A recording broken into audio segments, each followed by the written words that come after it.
2013లో తమిళనాడులోని అత్యంత శక్తివంతమైన నాయకురాలు చెన్నైలోని ఒక స్టేడియంలో ఆ రాష్ట్రపు అతిపెద్ద సినీ స్టార్‌ను అవమానించారు.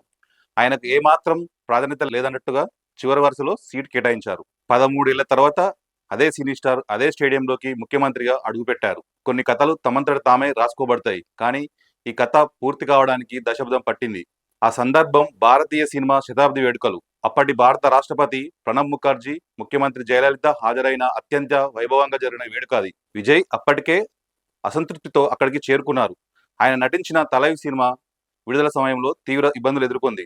అటు సినీ పరిశ్రమ గాని, ఇటు రాష్ట్ర ప్రభుత్వం గాని ఆయనకు అండగా నిలవలేదు. అయినప్పటికీ అయిష్టంగానే ఆయన ఆ వేడుకకు వచ్చారు. 2013లో జవహర్లాల్ నెహ్రూ స్టేడియంలో విజయ్ చివరి వరుసలో మౌనంగా కూర్చున్నారో, అదే స్టేడియంలో 2026లో ఆయన ముఖ్యమంత్రిగా ప్రసంగం మొదలుపెట్టగానే స్టేడియం మొత్తం హోరెత్తిపోయింది. 2013లో జయలలిత ఆయనకు వెనుక సీటు ఇస్తే, 2026లో ఆయన ప్రధానమైన కుర్చీని, ముఖ్యమంత్రి పీఠాన్ని కైవసం చేసుకున్నారు. తమిళనాడు రాజకీయాల్లో ప్రతీకారం తీర్చుకోవడానికి సమయం పట్టవచ్చు కానీ, అది జరిగినప్పుడు మాత్రం అత్యంత అద్భుతంగా ఉంటుంది.